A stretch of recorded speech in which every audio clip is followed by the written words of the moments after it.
Very much like you're in a giant convention centre, albeit one on turnaround for its next big event. But after a week of work by the Army, NHS and civilian contractors, once you get through the temporary doors, you can see the transformation taking shape. Thank you very much. XL almost ready for a job never imagined in this place. Row after row of bed cubicles have been built. The beds are in place, and essential services too, from IT to life support. These cubicles are intended to deliver exactly the same care to critically ill patients as they would get in a permanent hospital. So this is a traditional NHS intensive care bay. So we've got our clinical information system, which will give the nurses and doctors the latest blood results, the latest information from various clinical systems that we run here.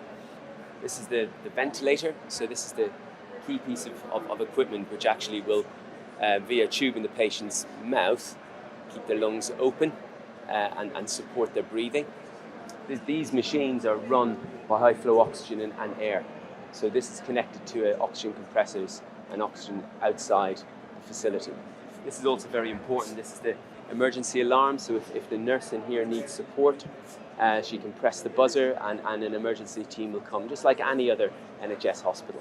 Eamon is here as a chief nurse already working in the NHS, but as an Army reservist, he's done the job at field hospitals in Iraq and Afghanistan. There are, though, still some big differences. Nobody essentially has, the book for this hasn't been written. We are writing the book day by day, but what I will say is we've got the right team, we've got the right people, both NHS staff and military staff who bring lots of different experiences together. So it really is the dream team. It's been the dream team this week of NHS and military staff. So we're as ready as anybody could be. While there will be military medical staff here, the Army's main job has been as the key part of the design and construction of this field hospital. That construction still happening both inside and outside, but the NHS expects this hospital to be running within days, all thanks to that military support. Amazing. I mean, we couldn't have done it without them. They clearly have the expertise on how you do something at pace. I mean, how else could the NHS have built a hospital in 10 days?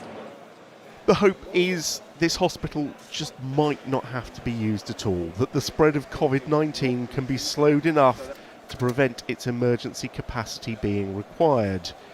But with UK hospitals sometimes seeing more than 1,000 new patients a day, this could become one of the world's largest hospitals.